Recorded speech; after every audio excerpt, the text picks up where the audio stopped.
What's going on, y'all? So, I did a little research, right? Cause I see a lot of chatter about the positions of the draft picks and will they work out, right? So, I went back to Mike McCarthy's tenure with Green Bay. So, what I did notice is that we're gonna break it down. I went by year, y'all. I went by year. So what I noticed is that who he hires plays a big factor in the developmental stage of these draft picks, right? And there is a trend with these draft picks, right? Of course, yeah, you know what I mean? He had a pretty good GM in Green Bay, right? But we have whether you like it or not, we have a pretty good GM with us because there's no way that you don't have a pretty good GM and you sitting over there keep getting Pro Bowl talent. You know what I mean? It's just sometimes he just get in his own way, but we always get talent though.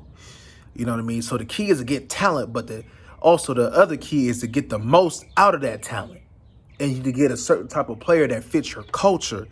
So regardless of what you say, the head coach has a lot to do with the influence of how he wants his players and what kind of player he's looking for, what kind of traits he's looking for.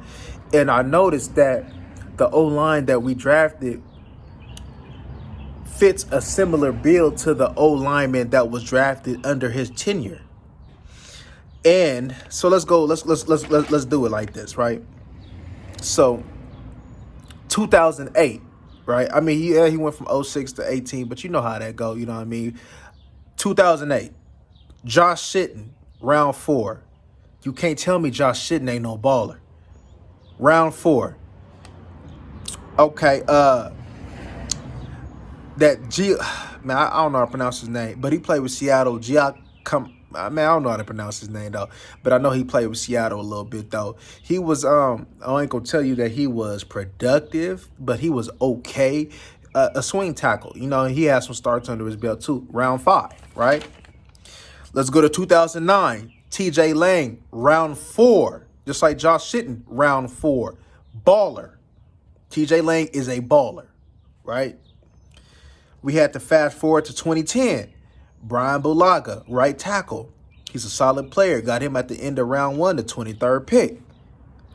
Marshall Newhouse in that same year, round 5. He was a quality depth piece. He filled in a lot of times. When they was banged up on that line. And he did a pretty good job. He's a back, he's a swing player.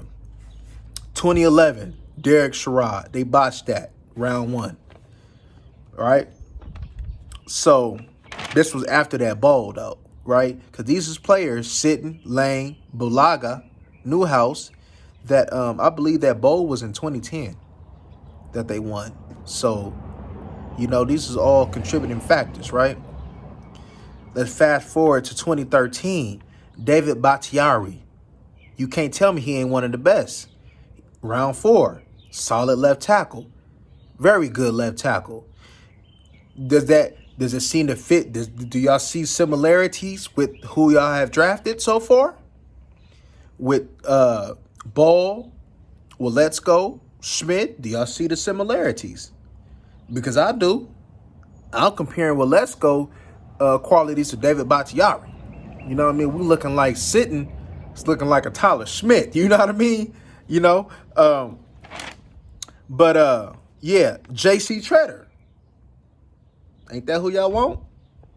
Guess what? Round 4. So it's looking like he had Pro Bowl players, starting quality players in the later rounds. You don't necessarily got to always sit over there and get you quality linemen in round 4, round 2. You know what I mean? You just got to sit over there and be able to develop them and be able to sit over there and get traits and develop them traits. And that's what he does. He gets them later on and develops them, and they become Pro Bowl or quality starters or quality depth players, whatever the case may be.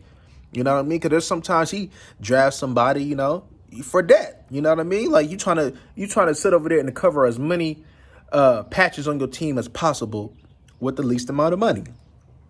So like I said, J.C. Treader, round 4. 2014, Corey Linsley, center, round 5. You tell me Corey Linsley a bum? 2016, Jason Spriggs. You know, that really didn't pan out too much. He was more kind of like a rotational thing for a little while, 5-year career. But yeah, so to make a long story short, when it comes to eyeing talent on his offensive line, I trust him. I know that he has a specific type of player that he's looking for when it comes to offensive line. He's looking for, of course, the traits, the length. He likes length. Do you notice that people got length? You notice that they 6'7", you know? You notice that the guard that you got is kind of nasty, you know? That you notice that he likes and a lot of them were tackles in college that some of them put into guard. Josh Sitton was a tackle coming out of college. He went inside. He used that athleticism from tackle inside. Became a Pro Bowl player. I think Josh Sitton, how many times Josh Sitton went to the Pro Bowl? I think he went a couple times. But Josh Sitton is a very good interior player, though. So he looks for certain attributes in their line.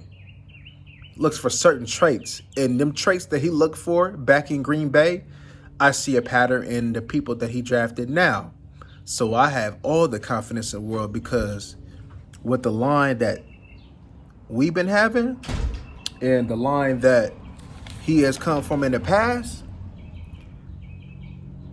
man, you got to sit over there, man, and you got to understand this man, even if we don't sign this man back, he set us up for the future, bro. Waletzko, I believe, just needs some coaching. He has the attributes to be a very good left tackle. Same thing with Bakhtiari. Tyler Smith is your future guard. Tyler Biadasz, that's your center. He's going to pan out. Okay, yeah, you got OG Zach Martin. You can get a couple more years out of him. And then you got the right tackle, bro. Why I'm forgetting his name, bro? Why I'm forgetting this man's name, bro? God, dog, bro. Y'all know who I'm talking about, man. The right tackle, bro. But, man, out of nothing, though. So, he has the ability to find talent, especially up front in the later rounds. And that's exactly what we got, which enables us to sit over there and go ahead and go get the Micah Parsons and stuff like that, because we can sit over there and eye this talent in later rounds. So with that being said, man, trust the process, man. And as Jesse Holly will call him, man, Freaky Mike done put us in position to be good for another few years, man. But y'all like, comment, and subscribe. We out.